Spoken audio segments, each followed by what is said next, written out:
అక్కడ ఉన్న వాళ్ళందరూ అంటే నా కుటుంబం అని నేను ఎప్పుడు ఫీల్ అవుతాను. సో ఆ కుటుంబం నుంచి ఎంతోమంది హీరోలు వచ్చారు. అభి వచ్చారు, అండ్ ఇప్పుడే వచ్చి వెళ్ళాడు సుధీర్ వచ్చారు. అలాగే ఇప్పుడు రాకేష్ వస్తుంటే చాలా హ్యాపీగా ఉంది. రాకేష్ రావటం ఇంకా ఇంకా హ్యాపీగా ఉంది.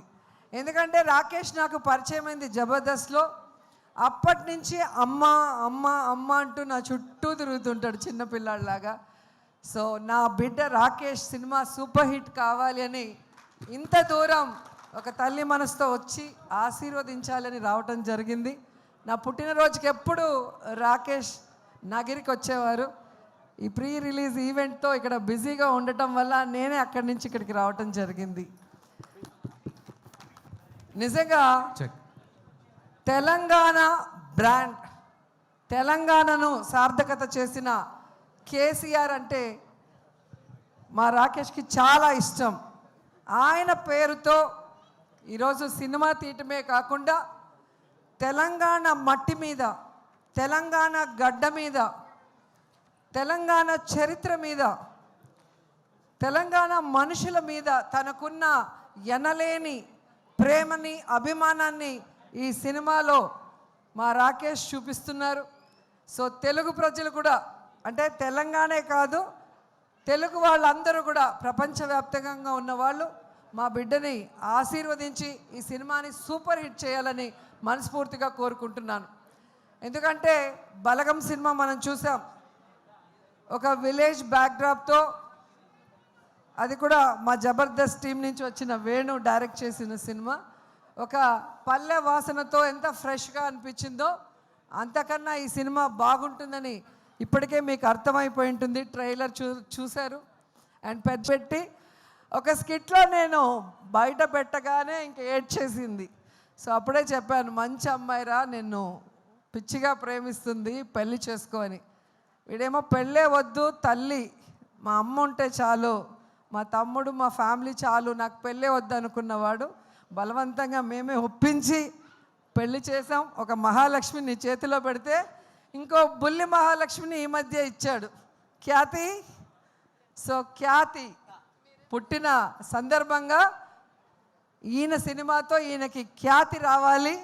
అలాగే మా మహాలక్ష్మి నీతో ఉంది కాబట్టి కాసుల వర్షం కురవాలి అని కూడా మనస్ఫూర్తిగా కోరుకుంటున్నా. ఎందుకంటే ఒక సినిమా తీయాలంటే చాలా కష్టం, నేను కూడా తీశాను. సో రూపాయి కూడబెట్టిన డబ్బుని ఈరోజు తన డ్రీమ్ అయిన ఈ ప్రాజెక్ట్ మీద ఖర్చు పెడుతూ తన ఇంటిని అన్నీ కూడా ఈ సినిమా కోసం త్యాగం చేశాడు. సో అలాంటి రాకేష్ డ్రీమ్ని మనం ఫుల్ఫిల్ చేస్తూ ఈ సినిమాని సక్సెస్ చేయాల్సిన బాధ్యత ప్రతి తెలుగువాడి మీద ఉందని కూడా కోరుకుంటూ, జబర్దస్త్ టీంలో చాలామంది ఈరోజు ఈ సినిమాలో యాక్ట్ చేశారు. ధనరాజ్ కానీ, గడ్డం నవీన్ గారు కానివ్వండి, రచ్చ రవి, తాగుబోతు రమేష్, అలా మన వాళ్ళందరూ కూడా రాకేష్కి సపోర్ట్ ఇవ్వటం నిజంగా చాలా హ్యాపీగా ఉంది. సో ఈ సినిమా మనస్ఫూర్తిగా సూపర్ హిట్ అవ్వాలని ఈరోజు వచ్చి ఆశీర్వదిస్తున్నా. నిజంగా ఇంత చిన్న వయసులో ఇంత తొందరగా ప్రొడ్యూసర్ అవుతారని నేను అనుకోలే. ఈయన టాలెంట్కి ఖచ్చితంగా సినిమా ఇండస్ట్రీలో ఒక టాప్ పొజిషన్కి వస్తాడనుకున్నా, కానీ ఇంత తొందరగా ప్రొడ్యూసర్ కూడా అయిపోయి హీరోగా తన మీద తానే ఒక స్టోరీ చేసుకోవడం అనేది నాకు చాలా ఆశ్చర్యం వేసింది. ఎందుకంటే నేను సినిమా తీయటానికి చాలా సంవత్సరాలు పట్టింది. సో చిన్నవాడైనా మంచోడు కాబట్టి ఇంకా నువ్వు భవిష్యత్తులో ఇలాంటి మరిన్ని సినిమాలు, మంచి సినిమాలు చేయాలని మనస్ఫూర్తిగా కోరుకుంటూ నాకు ఈ అవకాశం ఇచ్చినందుకు అందరికీ కూడా కృతజ్ఞతలు తెలియజేసుకుంటున్నాను. All the best. Thank you ma'am, thank you so much. అలాగే ఈ సినిమాకి మాటలు అందించిన రాజ్ కుమార్, జబర్దస్త్లో కూడా ఎన్నో స్కిట్స్కి రైటర్ రాజ్ కుమార్ పనిచేశారు. అండ్ ఈ సినిమా కూడా మంచి మంచి డైలాగ్స్ ఇచ్చిన రాజ్ కుమార్ని వేదికపైకి రావాల్సిందిగా కోరుతున్నాం. అలాగే జబర్దస్త్ ఫనీ వెంకీ అండ్ శ్రీపాద, డైరెక్టర్ శ్రీపాద వేదికపైకి రావాల్సిందిగా కోరుతున్నాం. ఇంతకుముందు ఈవెంట్ జరుగుతున్నప్పుడు వచ్చిన నోయల్ అండ్ అలాగే సోనియా అందరూ వేదిక మీదకి రావాల్సిందిగా కోరుతున్నాను, రిక్వెస్ట్ చేస్తున్నాం. రమణారెడ్డి, ఫనీ అన్నని, తర్వాత వనక అక్క వనక రావాల్సిందిగా కోరుతున్నా. దయచేసి ఇంకెవరైనా మర్చిపోతే వేదిక మీదకి రావాల్సిందిగా కోరుతున్నాను. సో మా గురువుగారు నాకు ఈరోజు ఈ స్టేజ్ మీద ఉన్నానంటే కారణం ఆ రోజు నాకు అన్నం పెట్టి జబర్దస్త్ ఇచ్చిన నా గురువు నా అన్న ధనరాజ్ అన్న. ప్లీజ్ ఆయన మాట్లాడవలసిందిగా కోరుతున్నాను. అందరికీ నమస్కారం. వేదిక మీద ఉన్న పెద్దలందరికీ నమస్కారం. చాలా రోజులైంది రోజా గారు మేము స్కిట్లు చేస్తుంటే కిందకు మీరు ఎదురుగా ఉండి నవ్వడం, స్టేజ్ని మిస్ అయ్యాం.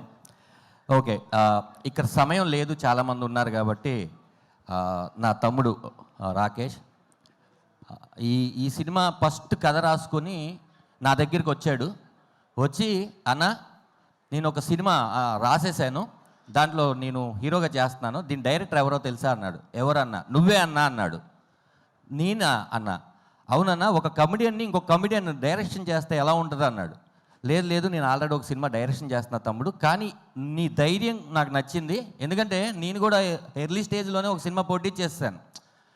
అలాగా అంటే అది మనం ఎవరు ఆపినా ఆపలేము, ఎందుకంటే అది మనకి ఇండస్ట్రీ మీద ఉన్న ప్రేమ అంతే. ఇక్కడే సంపాదించాం, మళ్ళీ ఇక్కడే పెడతాం, వేరే చోట ఎక్కడ పెట్టాం, ఎందుకంటే కళామ తల్లి మనకి ఇస్తుంది, మళ్ళీ మన కళామ తల్లికి ఇచ్చినప్పుడే కదా అని చెప్పి ఒక కథ రాసుకొని వచ్చాడు. అప్పుడు నేను అంజీ గారితో బుజ్జీలారని ఒక సినిమా చేశాను.